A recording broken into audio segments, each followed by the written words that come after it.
même des musiciens Moussou Bazo Sunga pour le problème de respect. Et Bélé, les musiciens Bazo Espagne, c'est goûté. Je t'informe.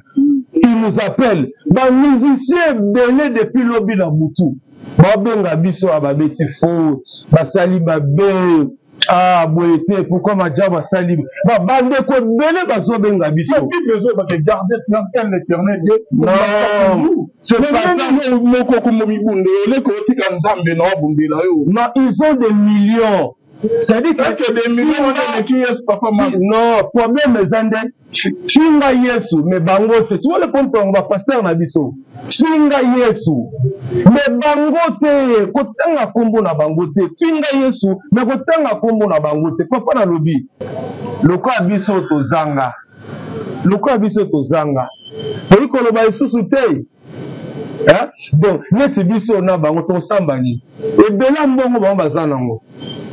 Est-ce que basambaka na mutu aza ba million na mboko ya Congo niyo kosamba na mutu aza ya million niyo kosamba na majabu bango baza ba million oyo banda wapi ye mo magistrat talaka mukamata mosusu moi déjà moi epakos eleki epakos akana te yo kosamba na majabu na Kinshasa lelo mpe ndenge nazoloba boye omonaka convocation oya ndenge nazoloba boye osani bango c'est-à-dire que oyo kotanga kombo wana te.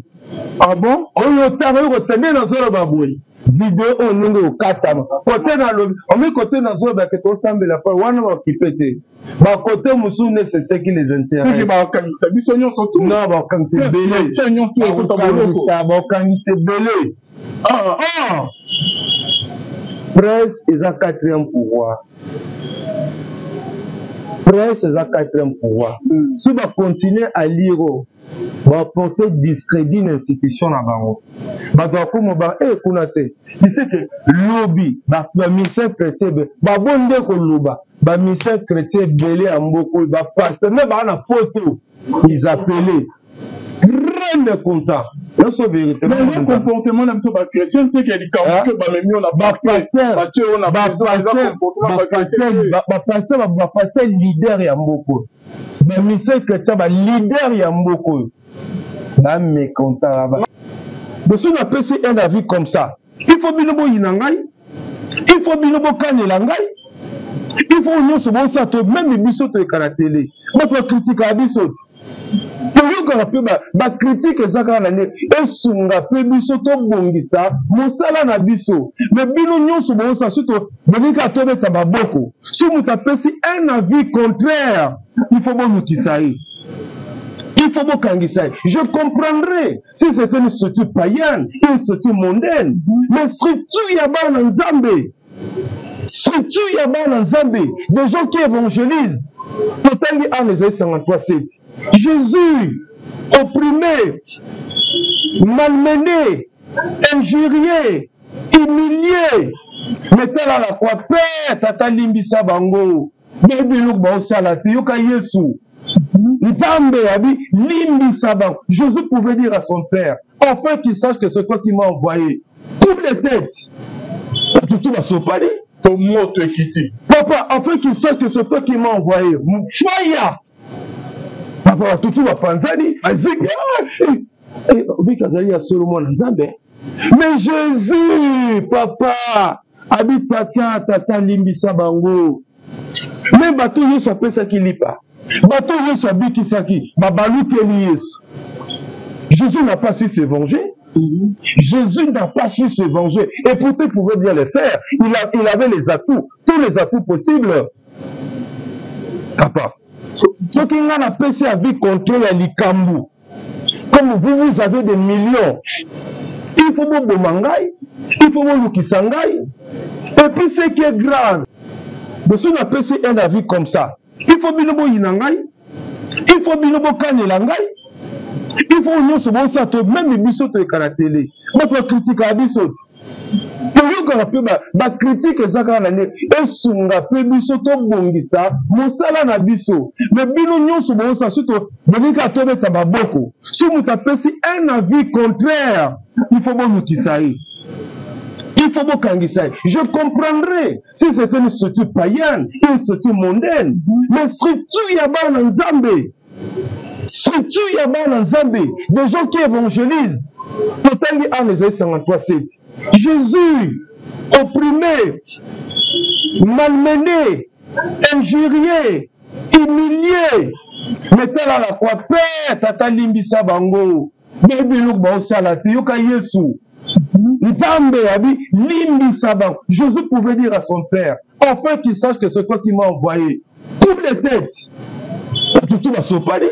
Papa, afin qu'il sache que c'est toi qui m'as envoyé. Fire! Papa, tout va panzani. Mais Jésus, papa, habite tata limbisa bango. Mais bateau yo s'appelle ça qui lit pas. Bateau yo s'habille qui saki. Babalou Yesu. Jésus n'a pas su se venger. Jésus n'a pas su se venger. Et pourtant, il pouvait bien le faire. Il avait les atouts, tous les atouts possibles. Papa, ce qui n'a pas pu à vie contre les Likambu. Comme vous avez des millions, il faut vous bomangai, il faut vous lukisangai. Et puis ce qui est grave, on va dire des relations. Ataba kanginga. Souka penza marosa na kobima kaka na prison. Parce que biso tozwa la télévision pour faire la prison.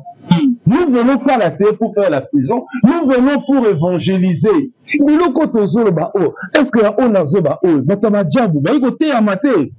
Bazo ya malamu. Oya mabeba boya. To betra ba oka maboko.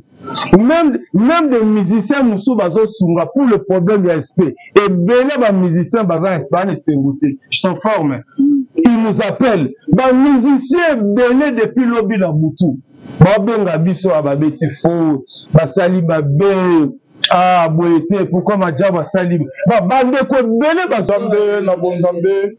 Lola ezofuta simonanto ya kuloba kinzamba buto voyez bisu wa finalement so azosera bisu ngo na pasteur Fezalisia la roche de l'éternel historique la fugo moko ya motema ya vivance do mon depuis donc na mama Gisèle de motema papa Emmanuel na Boston na mama Mimo depuis la Suisse nzamba lola amona mama Cécile Chika motema papa ndi Maya na Canada et na ma petite sœur Sarah Yoka motema papa Cécile Lendo na Québec. Bonzambe na bonzambe lola ezofuta simana oto ya fo bakeni nzamba boto. Voyez, je suis bien aimé dans les Seigneur toujours na cadre pour informer de nous.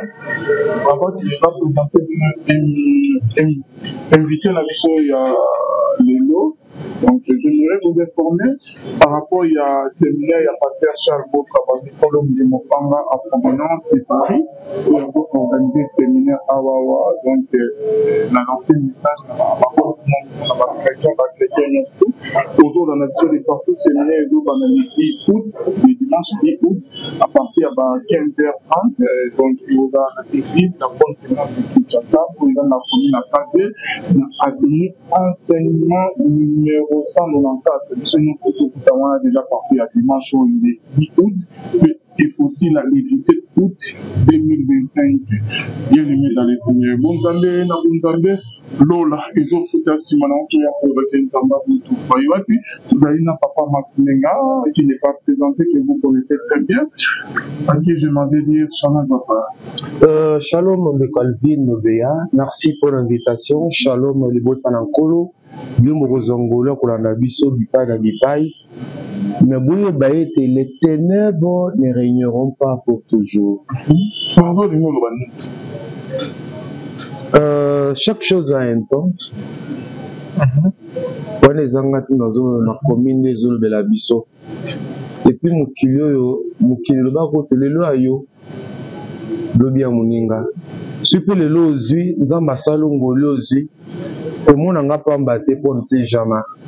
Na orphelinat na biso o na zingola ko kamba lokola berger to ara nze momo ko nzama inspirant na bi o sekanga te bilobi langa te bazalaka lokola nga bakuma pe bato minene bazalaka kolala na balabala bafingaka bango ba Salomo akufa lobi lelo bakuma bato minene kati na mboka oyo yo oyo mati nous bénissons l'Éternel pour votre élévation mais comment nga pe pamba te na bozino na bomengo na yo na opambola nzambe mpona yango kasi respecte nga pe ata mwa moke Atako na zangi pe mafoki.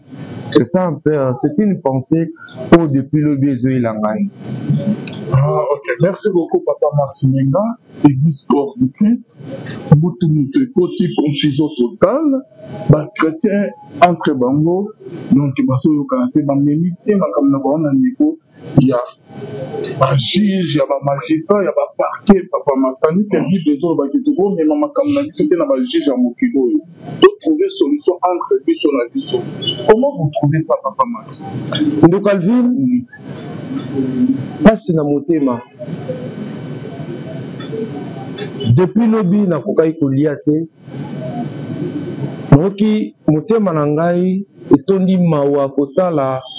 Likambo ya arrestation ya moko na biso soldat kati na nkolo tonton Espera Kasongo, animateur des émissions chrétiennes ya Siloé, mais lelo tonton Espera Kasongo tokoyika kovandisa ye na Siloé te pamba te. Aujourd'hui il est un don, il bénit l'église par sa façon de travailler pour l'avancement de l'avancement du royaume de notre Père. Tonton Espérant akende ki kozali bato balandanga malamu sur likama arrestation ya frère na biso oyo.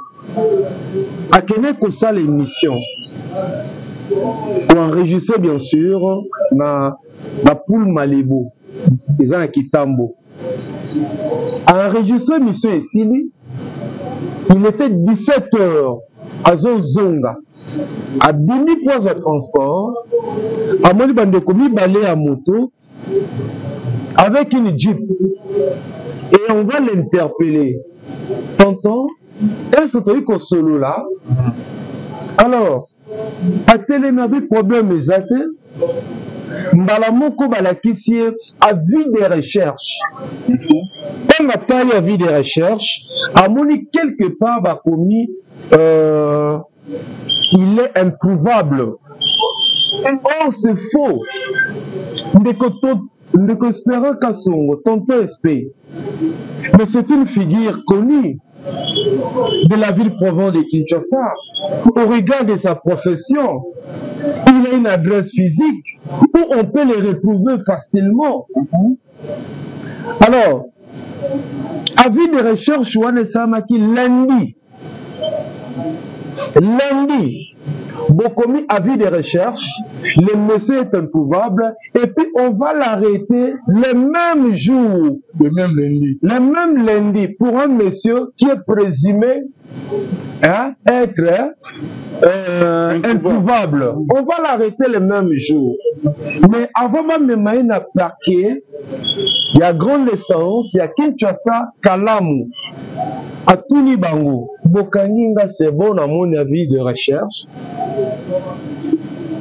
Nana Fundingai. Est-ce que je peux connaître l'accusé et l'accusateur plutôt? Je peux connaître l'accusateur. Abi, avant tout Ibisayo, l'accusateur, la personne qui te traduit en justice, peut s'habiller sur $300. Voilà, bateau qui est tonton SP. Na 17h, na Kitambo, tant que c'est émission. Avant tout Ibisayo, Mouta Fundio, peut s'habiller sur $300. Il va appeler sa femme, Abi dans la Kamoko urgence, il est là à $100. La pauvre dame va se développer parce que biso taba coopérant. Nous sala TV to sala oyo, la plupart des chaînes ba futa ba journalistes étaient. Surtout biso ba otoza ko œuvrer na domaine ya évangélisation par les médias. Récompense na biso après émission de la kaka, que Dieu vous bénisse. Courage. Soit on va te donner $10, $20, 50. Et ça rare au sein de l'émission na pasteur, à $500 à payer ça. Et ça n'est pas sur cette émission à pasteur, à $300 à payer ça. Makara. Baby c'est Moutafundio. Et ça n'est pasteur Mike.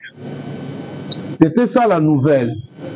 Alors, bazui tonton espère, baye na parquet, il y a grande distance, il y a Kinshasa calme, certainement ils sont arrivés même à 18h. Bâtien na boloko. Pardon. Maintenant, Kalamba Yaza, c'est ça d'abord pour relater l'histoire. C'est ça pour relater l'histoire pour que nos bien-aimés comprennent la circonstance où Bakangi tonton esprit et pourquoi Bakangi. Donc, à ça qui est mission, à Zobima, à Moni Batumi Balé à moto, à Moni Jeep, Babé tonton, est-ce que tu es solo là? Il peut, amitié qui problème est athée, Balaki c'est à vie des recherches. Date nango ya vie des recherches qui lundi wana lundi kaka le tozali jeudi lundi à semaine et bakomi le monsieur est introuvable. Or c'est faux.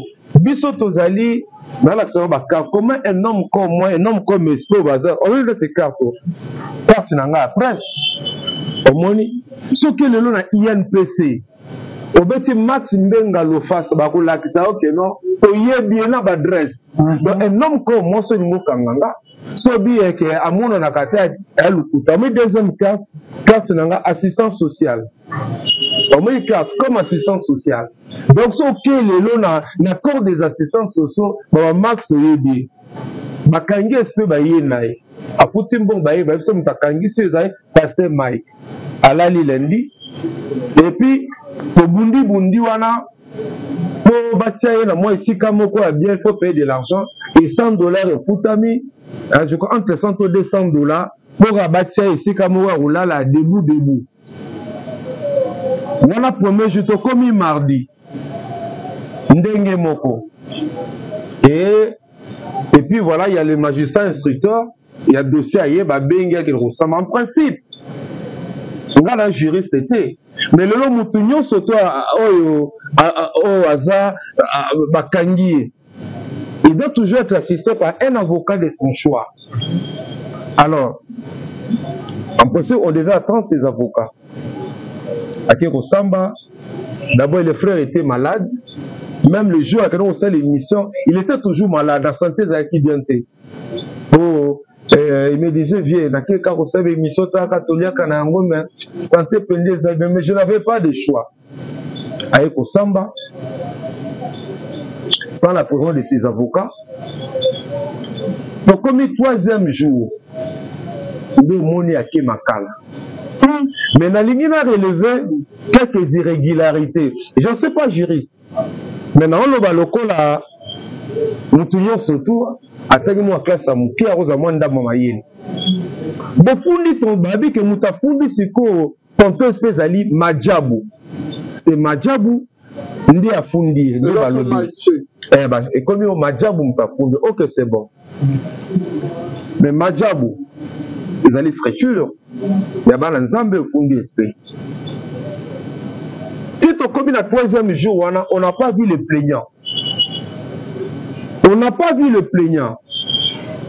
Quand on dit Madjabou, mais dans le cadre de Madjabou, il y a des gens qui sont là. Certainement, il y a quelqu'un qui s'est senti peut-être lésé, Baba Kitisi, Boye. Plaignant mon anité. Et puis, sauf Fundi Moutou, juriste Bazolanda Biso A. Nebi qui va ça la canine, confrontation. Confrontation. Yo lobby ngana lobby. Il faut pas confronter biso.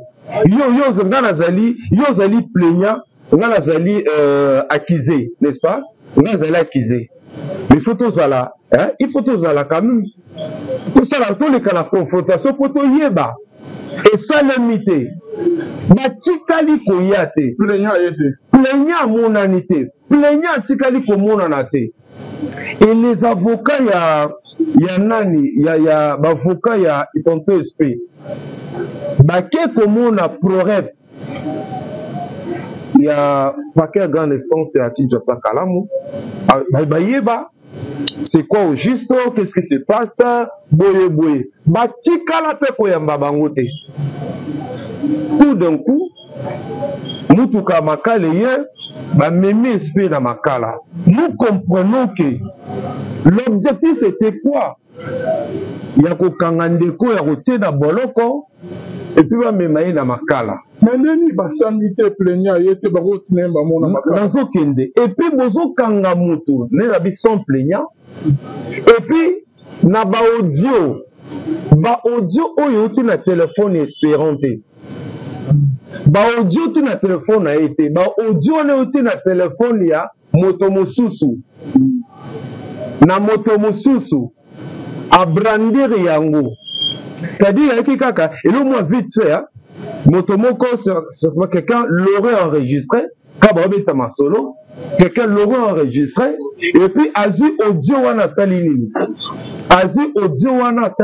atindeli bango, et le même jour, dossier y na parquet, le même jour, on va envoyer des agents, on va l'arrêter, bah même na parquet à grande essence Yamakala, plaignant à mon anité, mercredi mbalamoko babwaki na prison centrale à Baka. Nous comprenons que l'objectif était quoi? Il y a qu'on nuire, de les faire souffrir, hein? Pour que atteindre l'objectif na bango, souci na bango, pour ça na bango bazalaki na yango. Ndengeni papa Max, bon, je comprends pas ngape na sala droite. Plaignant mon anité o ke bafundio. Omoni était bosamina était bazu batingo na makala. Les amis jusqu'à présent parce qu'on comprend yango te. Yango ne tolobaka acharnement ou comment je ne sais pas. Donc mais là pour expliquer biso papa. Ngadi na lobabwe. Ce qui fait mal. Madjabou est une structure chrétienne. Nous bénissons l'Éternel pour la structure. Il faut reconnaître que depuis un moment dans le Canabiso, on n'avait pas de gens où bazotia mbongo pour nous consommer ça dans Zambie. Topambo dans Zambie, Madjaboye, Bensema Kitoko, pour moi, comment asungi bassin dans Zambie mususu, asungi pe ba dans Zambie mususu, et dans cela, makambo bele pour nous c'était une joie. Et quand ba posa na biso, il a eu dans le sambo na biso était nous avons suscité ba mécène. Mais et nous comme mawezali nini. Soki batu bakozwa mbongo na bango, bozi na bango, comme bakoni ba millionnaire.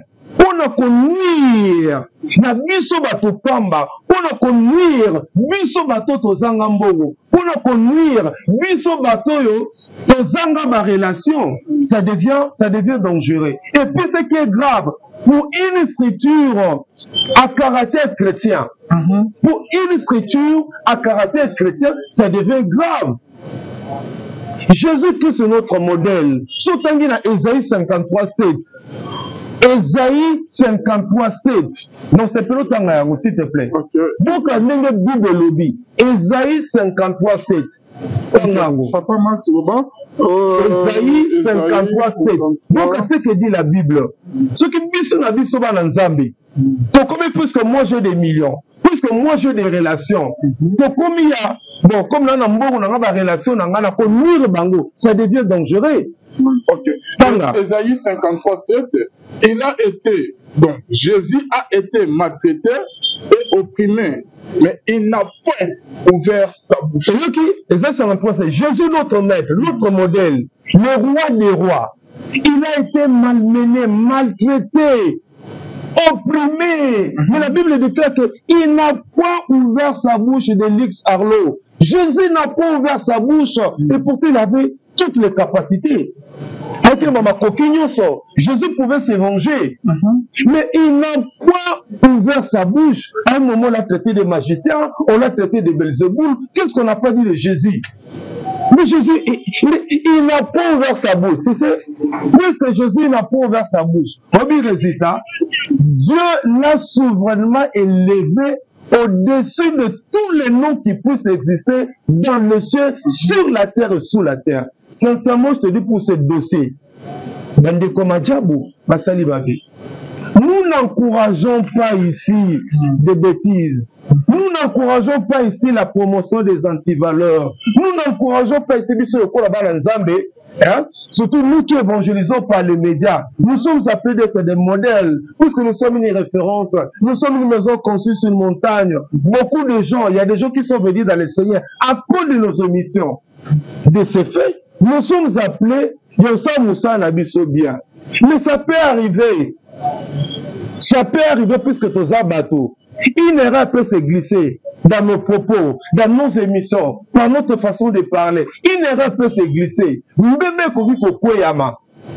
Donc il faut encourager que biso yokola bana nzambe, ou na plateau boy, ou bani kofinga koloba biloba loba. Non, on n'encourage pas ça. S'il y a des gens qui le font, ils doivent arrêter. Mais ça peut arriver qu'une erreur soit commise. Ça peut arriver qu'un frère puisse tenir des propos discourtois, des propos, n'est-ce pas, vulgaires, des propos terre à terre. Ça peut arriver. Mais il y a une procédure, il y a une méthodologie. La Bible est claire. La Bible nous enseigne comment nous devons, n'est-ce pas, régler nos différends. Tu vas te rappeler à dossier à Papa Ngala Sina Koutilo. Obi qui scandaleux. Et bêtise ça batuma bakou. Basali na Nzambe. Bazo qui nous ressemble, bazo sambi sabango tozo landa. C'est une honte pour l'évangile, une honte pour le christianisme. C'est une honte. Mais nous admettons que ma frère bazo reproché par ya Ndeko, Nabiso, tonton SP. Admettons que c'est vrai. Considérons que c'était vrai. Mais on pouvait l'appeler frère Tala. Oh, nous babo frère. Pourquoi tu as dit ça, frère? Ah, pasteur, ou bien Kingandi, ou bien Botala, ah, frère, même yo. Ou bien qui m'a bomaye. C'est ce qu'il allait faire à ce moment-là. Ah, maman, ou bien ah, papa, ah, Noko, ah, Isaki Bouete, Isaki Boué, ah, frère. Vraiment, tu nous as pas bénis. Frère, tu ne nous as pas bénis. C'est pas toi qui pouvais tenir de tels propos, frère. On te voit à la télé, on te respecte. Pourquoi tu es descendu trop bas comme ça? Et le frère, certainement, comme moi, Nzambe, il a le Saint-Esprit en lui. Il allait s'excuser. Et l'affaire serait finie. Est-ce qu'il faut qu'on me mango tine la justice? Qu'on me mango, et puis, botili mutu na justice bino botikali komona na te botikali koya te bomonani te papa. Nous sommes des enfants de Dieu. Madjabou est une structure chrétienne. Nous avons beaucoup d'estime, nous avons beaucoup de considération pour Madjabou. Je l'ai dit au début de cette émission. Pour moi, Madjabou c'est un don de Dieu. Pour moi, Madjabou c'est une institution qui est venue nous bénir, nous faire des biens. Namboko on n'a plus de producteurs. Namboko toujours les Nzambe, Nzambe. Mais si aujourd'hui Dieu vous bénit, Dieu vous donne des moyens, aidez les pauvres, aidez les orphelinats qui existent, aidez les enfants de Dieu en situation difficile. Et d'ailleurs, la plupart des journalistes chrétiens que nous sommes, nous travaillons dans des conditions difficiles. La plupart ne sont pas payés. Bachan la TV Belozo Mono, Bafouta comme journaliste Wanate. Donc, il y a des points de plateau conférence, il y a pasteur, il y a mon Yembi. Si on appelle Sibino Belé, c'est $50. Si on appelle Sibino Mbongo Belé, c'est $50. On vous dira que Dieu vous bénisse. Nous avons servi l'église. Nous avons servi cette église. Papa, nous avons servi cette église. Mike Oyo, va produire la biso. Nous les avons accompagnés. Il n'était ni éclat ni beauté. Nous les avons soutenus. Maintenant, Madjaba Oriska Bangi Sabato. Tu vas te rappeler, Alvin, une fois ici, il y a quelqu'un de Madjabou qui m'a menacé. Il m'a envoyé le SMS. Max Yo, nous comptons que ce temps à combo ya Madjabou. Nous comptons que ce temps à combo Mike.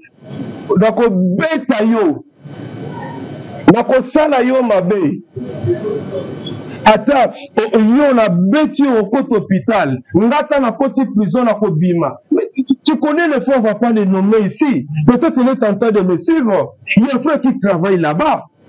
Il y a quelqu'un aussi de Madjabou. À l'époque, à Benanga, à Bomi Kombo, pour me présenter des excuses.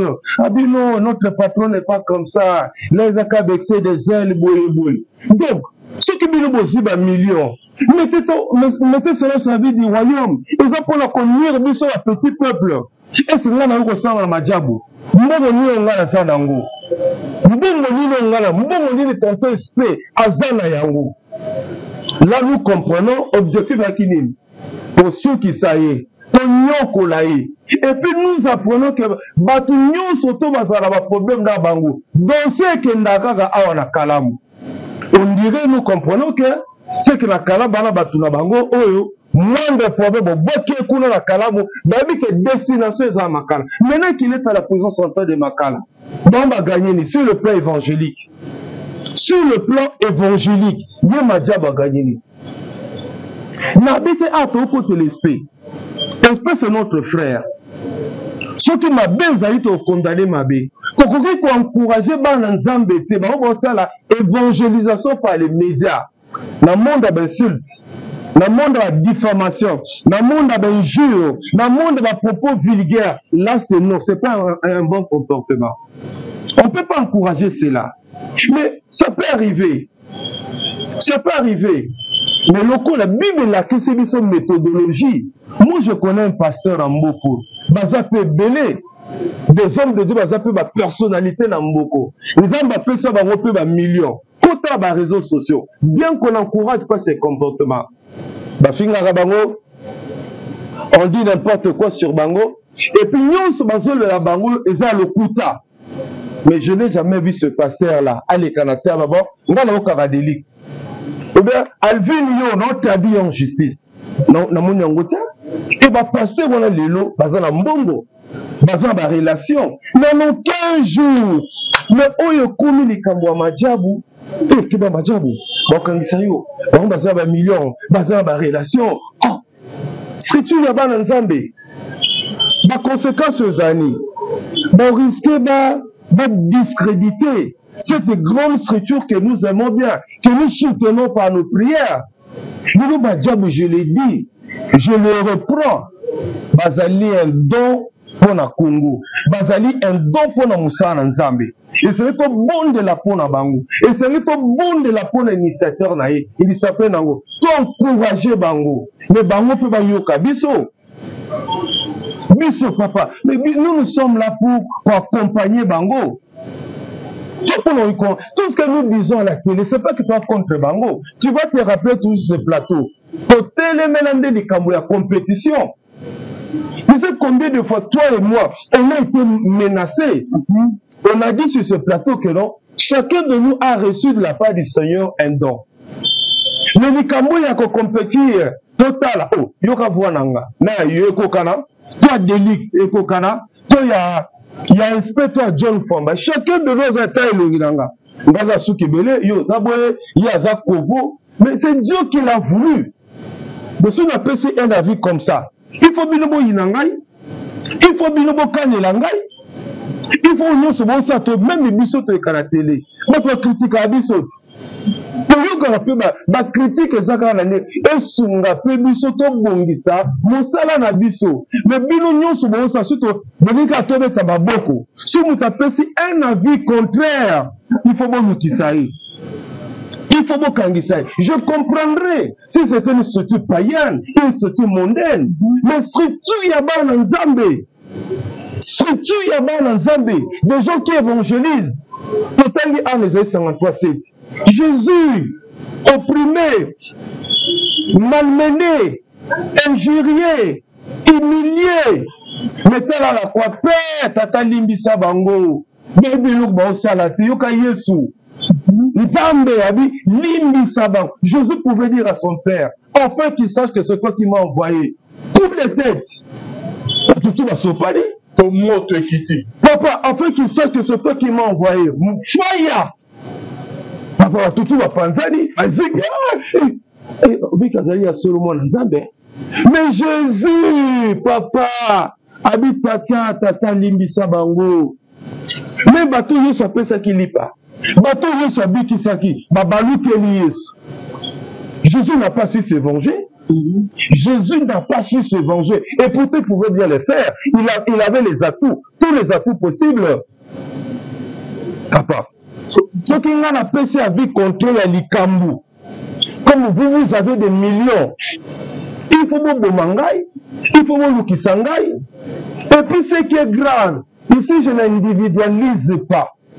Je n'individualise pas. Suivez Rabbi, je n'individualise pas. Ce qui est grave, le long de la chrétien, il y a l'empoisonnement, il y a des enlèvements, même dans les milliers des chrétiens. Dans la ligne de comment la TikTok, Alors lui, va passer, va bomber koleka ba politicien. Je lui donne raison. Ba pasteur, on va pas généraliser. Ba vrai bazali. Bravo na bango bazali. Mais il y a des pasteurs bazo bomba. Ce qu'on touche la personnalité na ye. Toucher dans la personnalité à Yesu. Toucher dans la personnalité à Yesu. Là, c'est bon. Mais ce qu'on touche la personnalité à Yesu.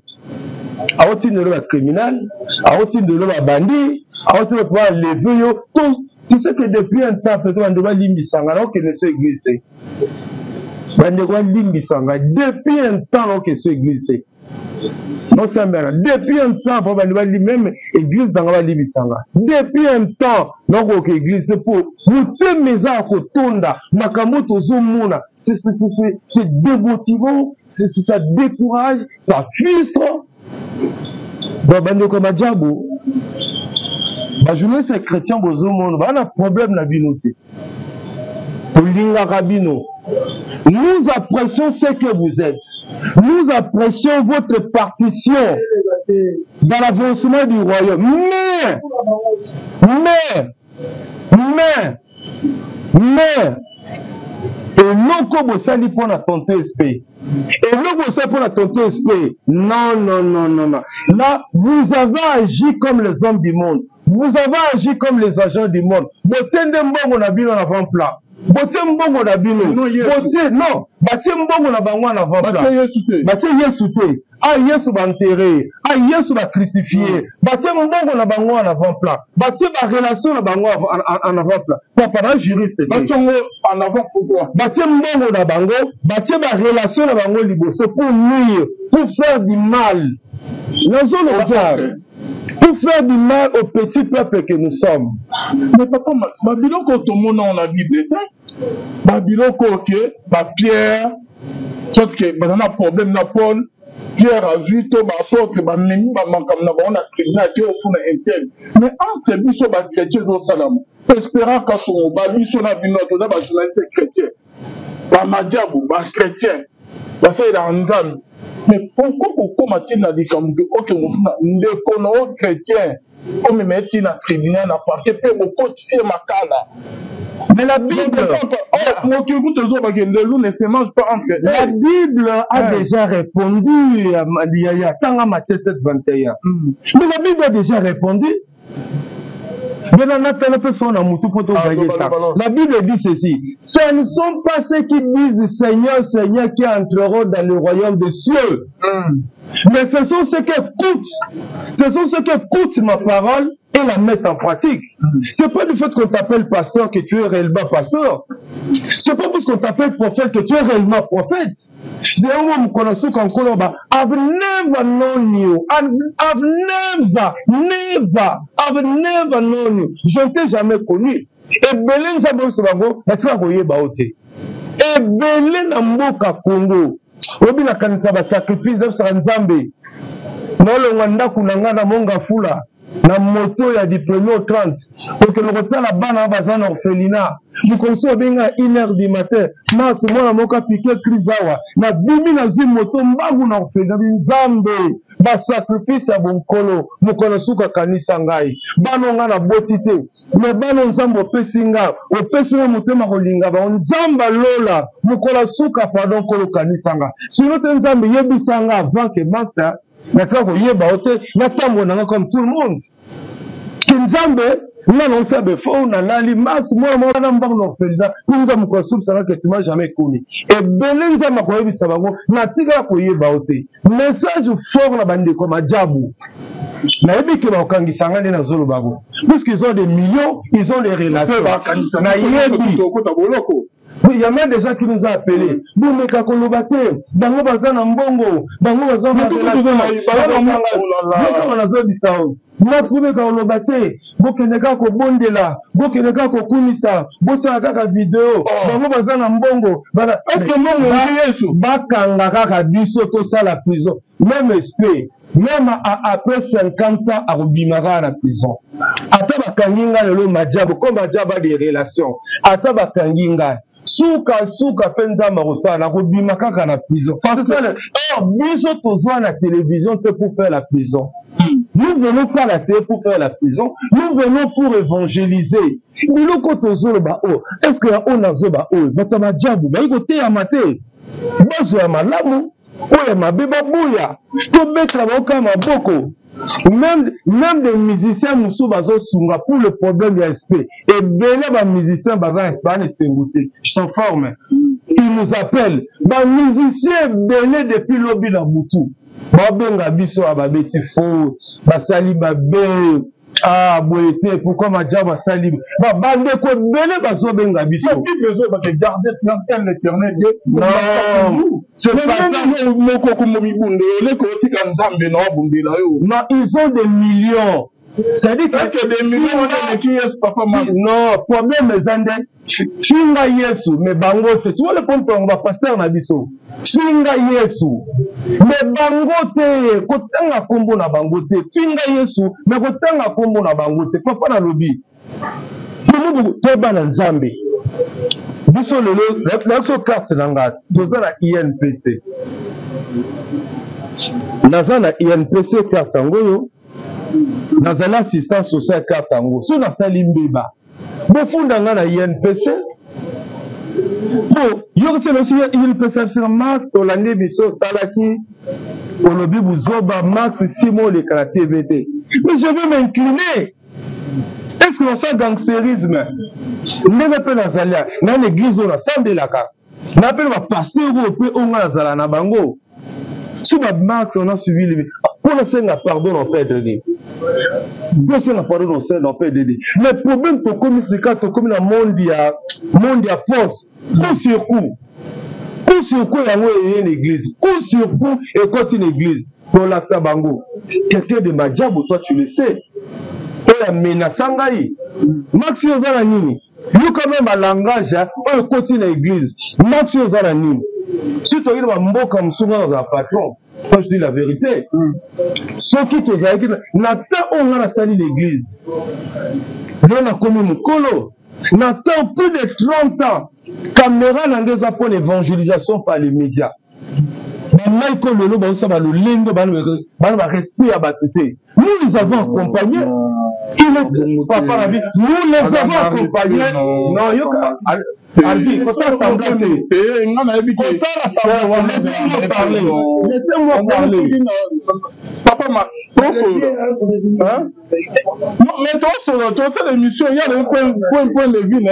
Mike Azala, très gentil, papa. Nalobi, Mike,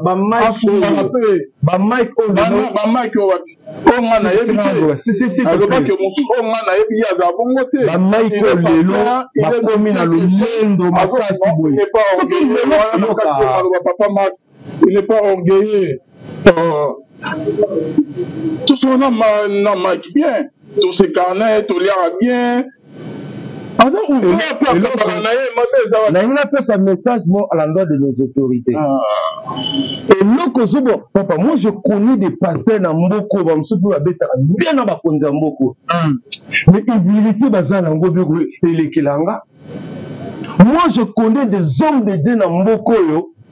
Beta kabela bakonzi. Nokoye bate, okundi mate. Lulendo zate. Bato mo baza ko mikitisa bana respect ya bato baza pe na ba millions. Baza pe na ba millions, ba beta pe na ba konza mboko. Bazali, nous avons bato o soki lelo par exemple ba komata na ngomba, bazu ba relation ba kondi. Ba biso photo kufa. Biso to iko exister te po bango baze ba millions. Bato na plus kan nzamba zi bango. Bato kan nzamba lokoti bango. Les mêmes journalistes au niveau Bomalelo. Mais c'est nous qui avons contribué à l'évangélisation, à l'évangélisation par les médias, misala na bango. Banani bayambaka bango, ben espérant qu'à son wana lelo. Mariage, concert, mariage, concert, conférence, c'est espérant qu'à son mot. Ben vraiment minga showbiz, espérant qu'à son mot dans la prison centrale à Makala. C'est lui qui anime, c'est lui le modérateur. Il a fait l'Europe combien de fois? Accompagné bango, accompagné poto, bakera famille na bango moko. Espérant il a quoi? C'est un père de famille, bientôt la rentrée scolaire. Il faut que $400. Moi aussi, il y a un bana. Mais vieux, mais que c'est l'émission qu'a vieux. On est à la prison, vieux. Je suis malade, et c'est le même jour que Kangi est en prison. Avant même un médicament, même des gens qui ont paquet à Kalamu, il avait lui des médicaments. On s'est mis à la cure après Nini, après mission. Mais les gens sont en prison. Nous allons pasteur. Comment tu acceptes de faire souffrir ton frère? Comment toi tu es un homme de Dieu?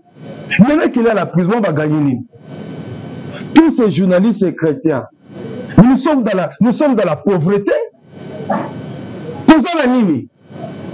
Tous à nini. Peut-être à moi chemise, à moi pantalon. Et à part ça, le nom c'est la réunion, conférence pour Benga. Bato bayambaka ba milisa mokili na biso sur toi 100 peut-être à 3 ba oya na mituka 97 to oya ba moto soit aux oyi 207 au kiti na victoire. Mais les autres amis là bango to boya ni na ba jeep. Mais est-ce que baleki biso na mayele bango batangi koleka biso nous avons les mêmes études. Mais nous avons choisi l'évangélisation par les médias, qui est un don pour nous.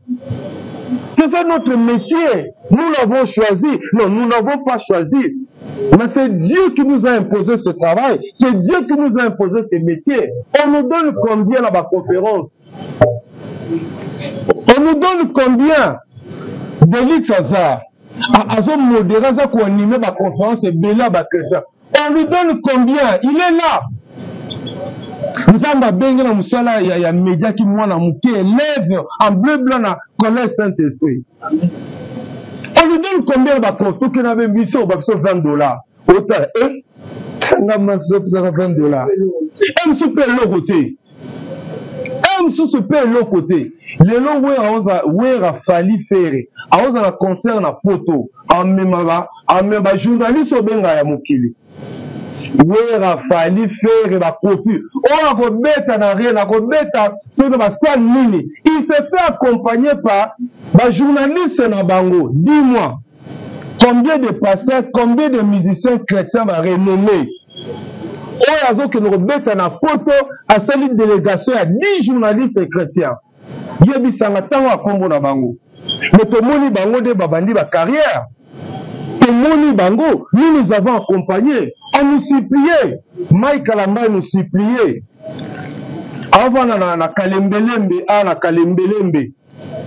Il nous suppliait. Nous faisons la conférence de presse à Liboso. C'est moi. Avec mon ami Apo Père son âme. Si Apo Yuko Mukalelo. Aye bisayo na Jésus mon tout. Tant que vous avez Kambangolu. Biso ndoto tambwa na basheli yosa Kinshasa. Moi un jour nazolanda kuna butu basura yamba bomanga j'habitais Mbinza Pigeon. Nazosu ba ina de là que beta pop to kangamena le pangwa ministre. Parce que non na voisin na bino. Mais le lot ba lati loko la ba loko ba créer ba relation ya lola ba créer ba relation nyosa mokili ba mona biso loko ba pamba mais ba ta laisser quand ça va zu bango. C'est ça le mal. Je sais que tu fais semblant. Je sais que tu fais semblant. Par cette émission, la ligne était bato ba koma pe ko respecter biso. Bato ba koma respecter biso. Est-ce que moi je voudrais pas entrer dans ce débat. Je voudrais pas.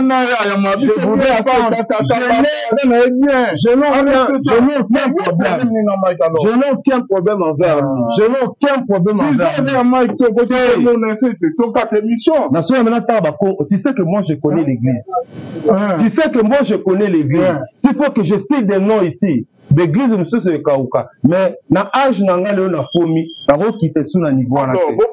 Na zolo na âge na komi na ngo lelo. Alors qu'est-ce qui ne va pas papa? Na âge na komi na ngo lelo. Pour l'amour de mes enfants, il y a des choses aujourd'hui qu'on salaté, il y a des choses aujourd'hui qu'on nous battait. Mais na tali sa okara ki bandeko na biso basali mabende na lobaki tozali koencourager te kati na biso na Marc nde akamisi espérant ka somote tozali kuna na parquet ya Kalamba balobi ke ezali majob eza ya Mike te bakolo majob bazali papa alors pourtant comment Mike te quand même tozali ça même gentil ça monter ici je suis en train de parler so lingi me ba combo na oko mabem na 150 combo so lingi na komena ba na oko na 150 combo ya combo ta combo te balobi ke majob eza Mike Kalama ya da mukolo majob te frère azosa musana et bien aza kuta tata soki na polosie azosa ba production tika carrière na kitanzano azosela eza yete papa na ina lobaka ke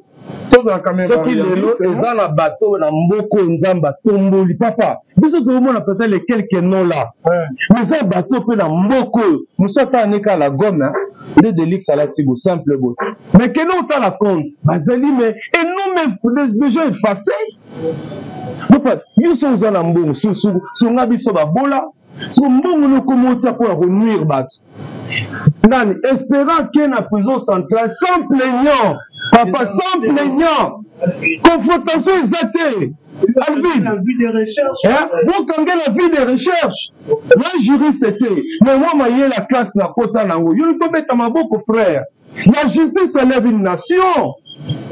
La justice élève une nation. Papa, la justice élève une nation. Bofundi mutu. Mutu fundi à monanité. Basambi na yete. Mbalaboko mutu omemi la prison centrale makala. Tolo banil. C'est que mbongo le kaki. Mukamate. Boakae. Voilà justification mbongo bimaki.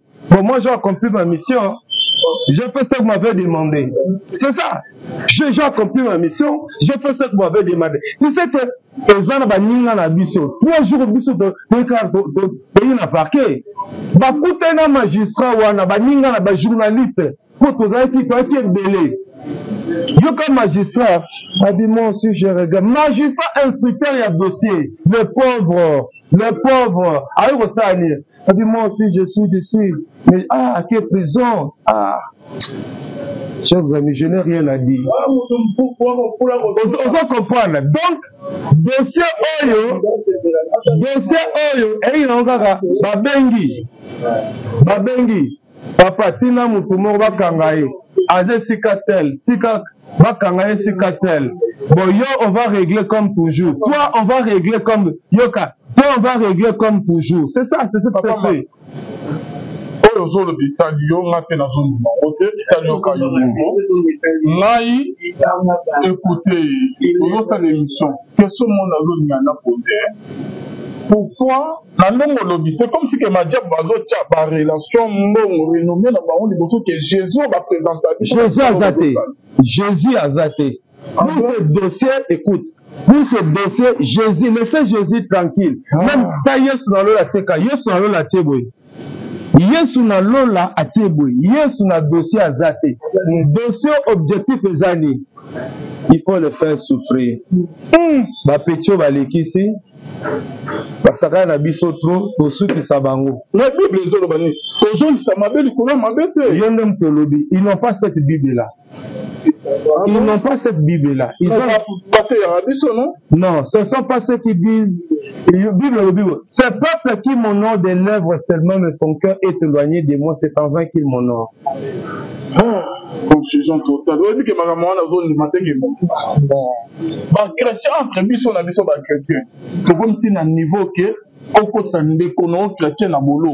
Mais là, mais champagne melami, mission compris. Champagne melami. Champagne, certainement que lobby champagne melamaki mission accomplie, bon petit à côté prison, to sepeli boui. Là c'est ça. Nazoloba biso to pour encourager ma bête. Pour encourager ma bête na milieu na biso. Pour encourager tout ça musa na biso bien. Mais bango bango zanera biso peut-être ko zanera, mais to résoudre dans le coup là-bas na Nzambe. Résoudre dans le coup là-bas en Zambie, Delix, même toi, Dieu a Dieu n'a toi, Dieu limbisanga, Delix, mais pardon, je n'ai pas compris comment il mène à mon okolanga. Ou bien que, n'gana imba moto treba massa. mais oyo coup sur coup aboke non bato babatela témoignage bato babatela kibango makasi koleka Yesu lelo ezaka efingano Yesu yo nalinga bamusulman soki oza mobali zwa courant na émission oyo zikisa courant otambola na Kinshasa oyo soki oza mobali leka na TV loba biloba loba mpona leader ya bamusulman j'aime les musulmans même bakimbangiste basala maseki te bamusulman nalinga bango mi basala maseki te mais biso tuka na Yesu moto aseka na ye mais soki oke pasteur Arnaud de Lix okomona même bandimi mais c'est comme ça que tu as bien pasteur alobi baotukanga bokotela ngai te ça c'est bien pasteur ayeso bandimi na ye comment vous aussi vous me connaissez comment baolobelanga bokotela nga te donc bandimi bakomi lokola bamarchandise mogo donc voilà un peu c'était ça par contre motu te tolingaka bandeko tolingaka majabu bapambola biso baojouer rôle na bango bien na partition na bango ya royaume baye na mbongo mpona kosunga évangile gloire à Dieu là nous sommes d'accord enzambe asunga bango apesa bango susu mbongo ya koleka mais lokola biso tozanga toyi koloba lisusu te donc neti biso na bango tosambani ebela mbongo bango baza nango est-ce basambaka na moto aza ba million na mboko ya Congo niyo kosamba na moto aza ya million niyo kosamba na majabu bango baza ba million obanda wapi ye mo magistrat talaka mokama te mosusu moi déjà moi epakos eleki epakos akana te yo kosamba na majabu na Kinshasa lelo mpe ndenge nazoloba boye omonaka convocation oya nde nayo naoloba boye osali bango c'est-à-dire que oyo kotanga kombo wana te bon oyo tanga oyo kotende nazoloba boye video oyo ndenge okatama kote nalobi omi kote nazoloba ke tosambela pa wana bakipe te bakote mosusu ne c'est ce qui les intéresse bakangisa biso nyonso tu non bakangisa ebele presse eza quatrième pouvoir presse eza quatrième pouvoir si bacontinue à lire baporter discrédit na institution na bango bato bakoma kuna te tu sais que lobi baministère chrétien babonde koloba baministère chrétien ebele ya mboka oyo bapaster me baa na poto ils appelés très mécontent nyonso vérité le comportement na biso bachrétien te ke likambo ke bamemi oyo na bapaster leader ya mboka oyo baministère chrétien baleader ya mboka oyo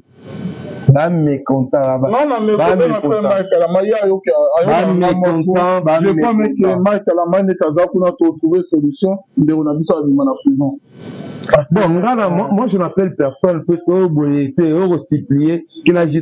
que la justice soit faite. Je sais pas comment on a domaine à droit. De ce longwa ekendatana nina na Gombe pour awa eloko eza terrain examiné donc awa terrain examiné pasi ya pamba po bango pe sozi problème na bango dossier ya kaka vous comprenez sozi problème na bango dossier ya eyaka na kalamu c'est qu'il y a quelque chose donc voilà un peu na kombo ba journaliste chrétien nyonso ya Congo tolingi to manifester plutôt mécontentement na biso par rapport à procédure judiciaire et salemi pour l'arrestation ya ndeko na biso Tonton Esperaka Songo biso lokola ba journaliste chrétien ce même corporation bravo na bandeko ya INPC bravo na président INPC si bolandaki elema lobi na RTNC basepeli mpe na yango te bajournaliste nyonso ya mboka oyo basepeli na yango te eloko basali biso basala wana bajournaliste politiki te tala papa mas bakangi na 17h na avis de recherche expert adresse na yebani place asalaka aye yebani TV alekaka place atuna nde baye kozwela ye Donc, avis de recherche de Bimi lundi, batangue les mêmes jours. Na moko. Tellement que espéra avant na Kitambo. Kalamu et comme na Kitambo te. Pour la que ba kanga tikuna. Il a fallu que avis de recherche avec mandat d'amener to convocation d'inge simbate. Parce qu'il y a dans la ligne musu na district musu Félix. Dans la ligne musu. Le papa Marcelo na vaccine. Ndekwaye alali na Kacho 2 jours. Et puis chaque jour, chaque jour, il faut foutre à $100. $100. On a par jour. Et puis à zone là, debout, par jour, on a foutre à $100. Troisième jour, on a tigné dans ma case sans que ma sambe. Et puis, l'avocat n'a yé. Même l'avocat n'a yé. L'avocat, il n'a pas été assisté par ses avocats. Voilà, papa Max, procédure, non, tous ont regretté, journaliste, seigneur fou, vous avez dit vraiment, tout ce pays n'a yangote, batine, maman, prison, makala, donc, ake na eko mikou fait la kuna, basambite, ako fana eka kuna toyi, bamboula robibate. C'est pas normal, plaignant, mon anité, bon, personne n'est au-dessus de la loi, estimé, doit respecter Mibé pour un bisomoko, pour justice. Et à Congo et Bikisama, parce que c'est la justice qui élève une nation.